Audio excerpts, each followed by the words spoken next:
Ian bernama Zona Hitam Theo sebagai pelampiasannya. Dari kegiatan mereka tersebut, Theo memegangi pinggang Ian membantu wanita itu bergerak.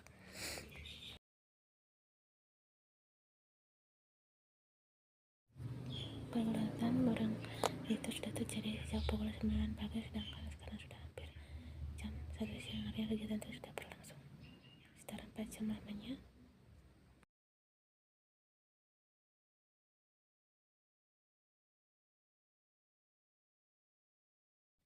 Tunggu aku, ucap Theo yang juga merasakan jepitan kuat. Pria itu melepaskan Ian, kemudian menarik tengkuk Ian untuk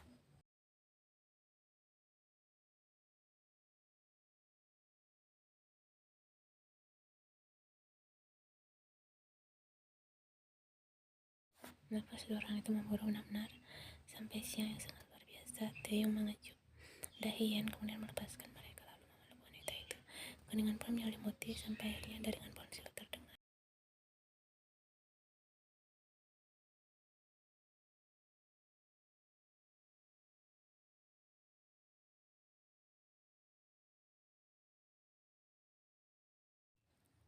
Theo kembali terdiam, tapi begitu kemudian memilih mengabaikan pesan tersebut dan kembali naik ke atas ranjang memeluk Ian. Kau tidak angkat teleponnya?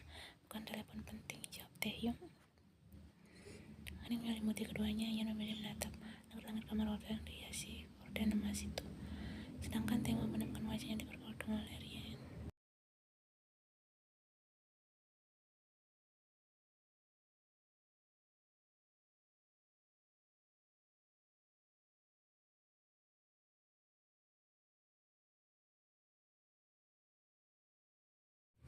Ya, jawab Ian tanpa berpikir terlebih dahulu. Theo tersenyum simpul semakin mengarahkan pelukannya pada Ian. Aku tahu kau belum mempercayai perasaanku, tapi kuharap kita tidak akan bercerai seperti yang tertulis di kontrak itu. Aku ingin mempertahankan pernikahan kita. Ian hanya diam menit itu, kemudian melepaskan tangan Theo yang memeluk pinggangnya, kemudian bangkit dari ranjang. Ayo bersiap-siap, aku harus ke kantor, ucap wanita itu.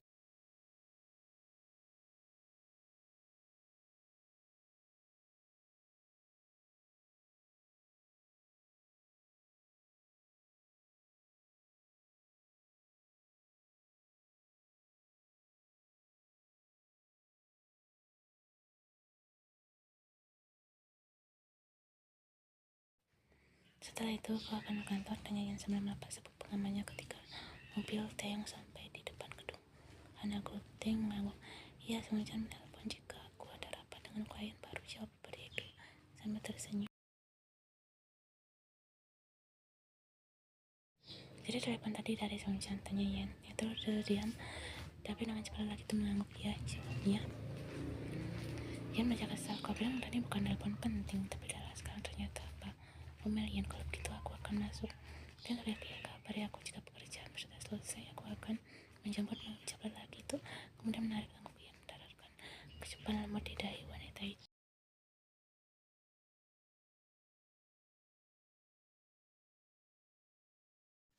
Ian dengan kesal mendorong Taeyong kemudian keluar dari mobil tersebut. Taeyong memandang sendok punggung Ian yang mulai menjauh. Pria itu dipenuhi rasa bersalah karena sudah membohongi Ian.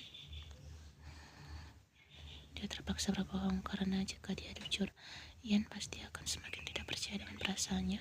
Setelah memastikan Ian masuk ke dalam kantor, pria itu segera melakukan mobilnya menuju kafe. Dia dan Sejin akan bertemu. Perjalanan menuju kafe tersebut adalah sekitar 20 menit. Setelah memarkirkan mobilnya, Theo segera masuk ke dalam kafe yang dulu sering dia datangi bersama Sejin.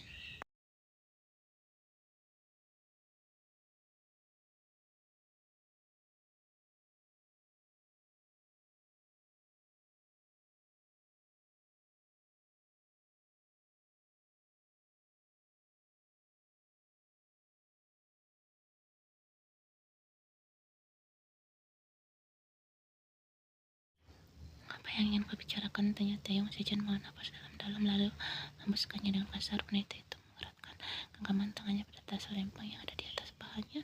Aku bertemu dengan nenekmu kemarin, ucap wanita itu.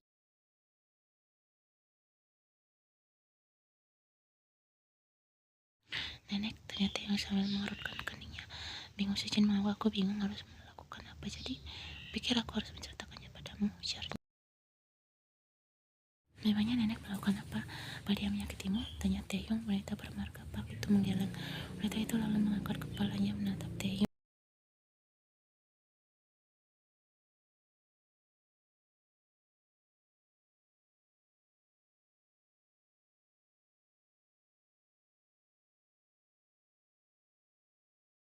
Belakang Taehyung mengeras pria itu mengepalkan tangannya dengan kuat. Dia sungguh tak menyangka neneknya melakukan hal ini.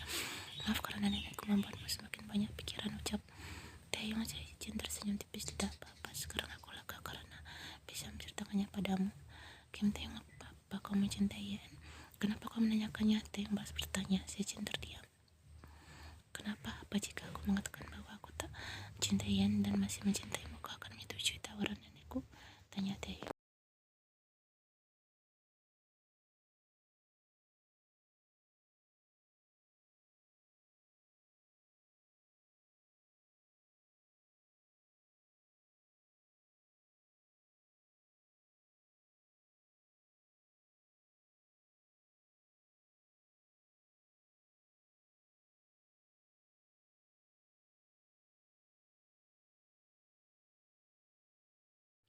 Yen, lirik lelaki itu kemudian berdiri dari duduknya dan menghampiri Yen. Apa dia kalian baru itu? Tanya Yen sambil menunjuk Sechin. Kau salah paham, aku bisa. Aku tak salah paham, ucap Yen memotong ucapan Taehyung. Wanita itu terkekeh kemudian mendekap dada. Kau sedang merapat dengan klienmu kan? Jadi apa yang harus kau jelaskan? Ya, Taehyung mencoba meraih pundak Yen, tetapi wanita itu memundurkan langkahnya menghindari Taehyung.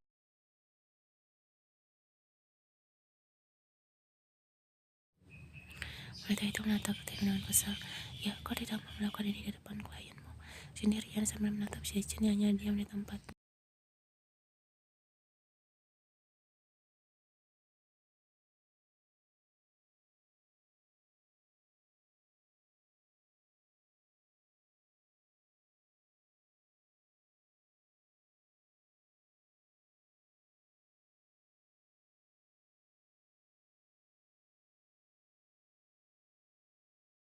Ia menahan kuat wanita itu dengan cepat masuk ke dalam mobil. Taehyung berusaha membuka pintu mobil itu, tapi ternyata sudah terkunci. Ayo jalan, Opa, ucap Yan pada Yonggi. Mobil itu akhirnya mulai berjalan. Taehyung masih berusaha membuka mobil tersebut sambil berketuk kaca jendelanya. Yan, kumohon dengarkan penjelasanku dulu, teriak pria itu ketika mobil tersebut melaju. Taehyung menjambak rambutnya frustasi.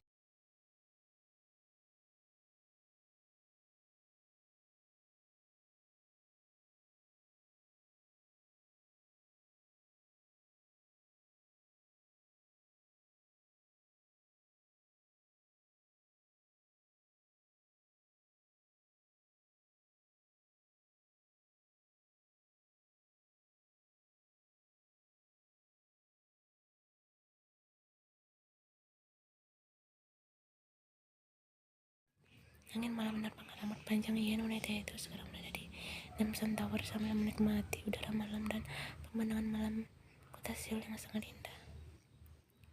Jika orang lain datang dengan pesan, maka Yan datang bersama seorang laki-laki yang dari tadi menggerutu di sampingnya. Bahkan beberapa orang menjadikan dua orang itu sebagai tontonan.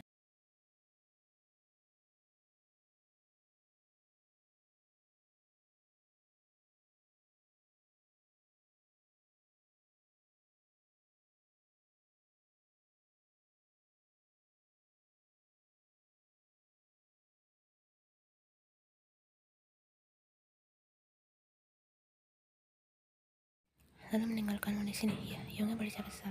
Ponsel laki itu berdering. Ya, calon suamimu menelponku terus sudah lebih dari 100 panggilan hanya Yan. Kesal Yonggi lagi. Berhenti mengauci, Opa, bentak Yan membuat dua orang itu kembali menjadi bahan perhatian beberapa pasangan yang ada di sana. Yonggi menghela nafasnya dengan kasar dan memutuskan untuk mengunci bibirnya rapat-rapat. Laki itu mengikuti kegiatan yang sudah wanita itu lakukan sejak tadi siang.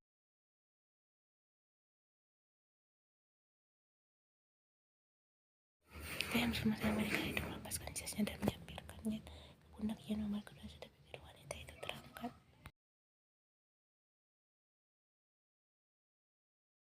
Yan mendengar lelaki jangkung itu. Apa, bagaimana jika kau sedang menikah denganku, tawarnya. Yonggi berkata, kau masih waras, aku tidak menikah dengan mata sepertimu, ucapnya. Memangnya aku wanita seperti apa?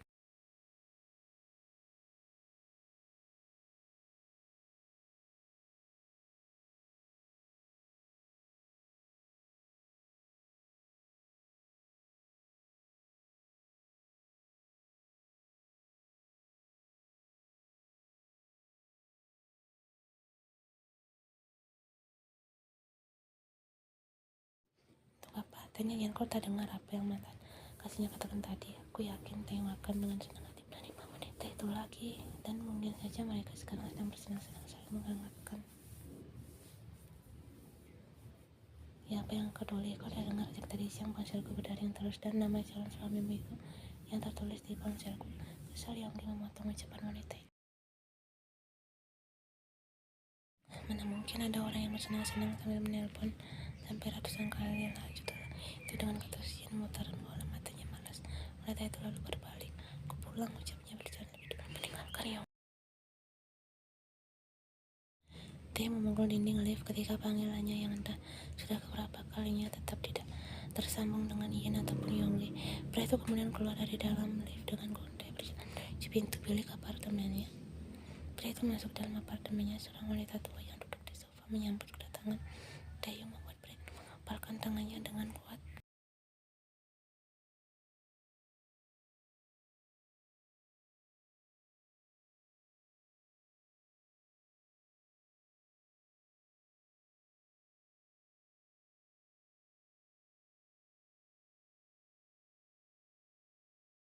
Tolong jangan ikut campur dengan urusan hubunganku lagi, ucap Taeyong tanpa basa-basi langsung menyela. Nyonya Choi yang hendak bicara. Mata Nyonya Kim nampak berbinar. Wanita tersenyum terlihat sangat antusias. Ya, nenek tidak akan mengurusi hubunganmu dengan Sejin lagi, ucapnya.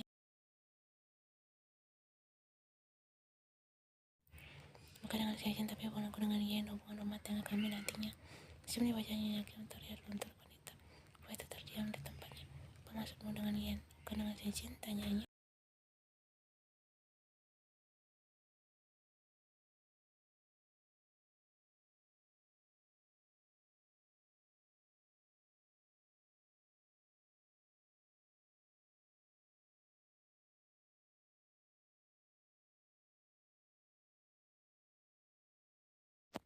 Sejin tahu semua tentang urusan rumah tangga, tapi kekurangannya adalah dia tak pendidikan tinggi dan dari keluarga biasa-biasa saja.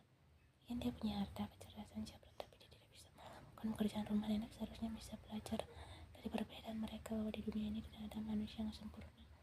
Saya mencoba menyadarkan sang Hanian membuatmu menjadi seperti ini, membentak nenek. Sedangkan saat sama Sejin dulu kau tak pernah memberontak. Nenek salah, malah dari Yan aku belajar bahwa aku harusnya tidak diam. Aku harusnya tak terlalu menurut, aku harusnya mengutarakan dengan jujur apa yang aku rasakan. Jelas Taehyung.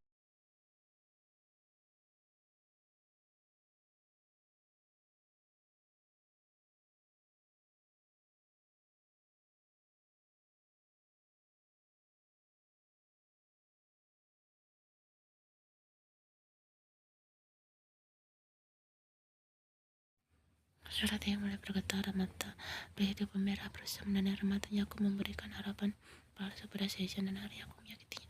Setelah aku akhirnya mencintainya, nenek menyuruhku kembali bersama Sejin lagi.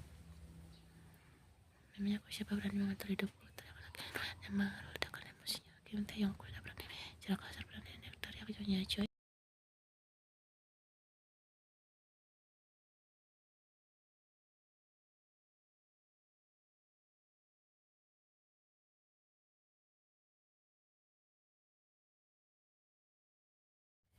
Dia berada di depan pintu kamarnya. Dia berbalik menatap Choi yang duduk dengan napas terengah-engah karena emosi. Taehyung sedang menuju kamar. Lebih baik nenek pergi dari rumah ibu, ucap Taehyung kemudian masuk ke dalam kamarnya.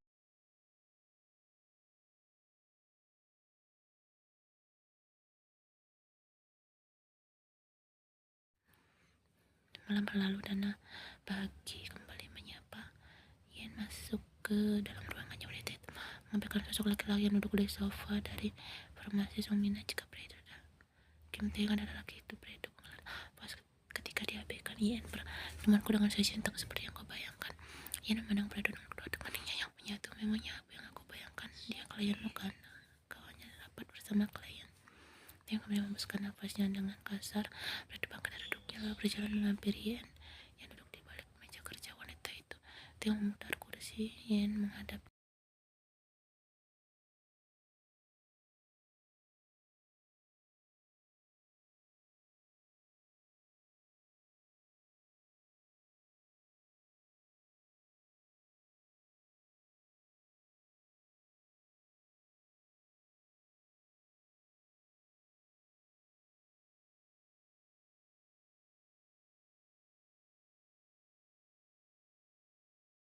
Aku lebih tidak peduli jika itu soal nenekmu, ucap Yen sembari terkekeh.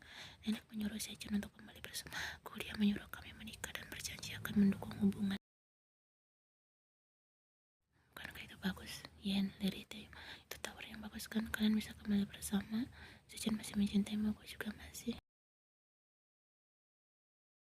Aku mencintaimu, potong Taeyong dengan cepat. Karena itulah aku menolak dan bertengkar dengan nenek semalam. Karena aku mencintaimu. Karena aku mencintaimu, Yen memutar padanya malas, kemudian menarik tangannya dari genggaman Taeyong. Aku udah rapat, kembali ke kantormu. Wanita itu berdiri dari duduknya. Harus dengan cara apa lagi aku membuatmu percaya dengan perasaanku? Pertanyaan Taeyong membuat langkah Yen terhenti. Jujur, aku lelah Yen sama lelaki itu. Yen berbalik menatap pria yang masih setia bersimpuh di depan kursi. Kerjanya itu, jika kau lelah maka kau bisa berhenti. Ucap Yen kemudian keluar dari ruangannya. Taeyong mengepalkan tangannya. Baiklah, jika itu maumu.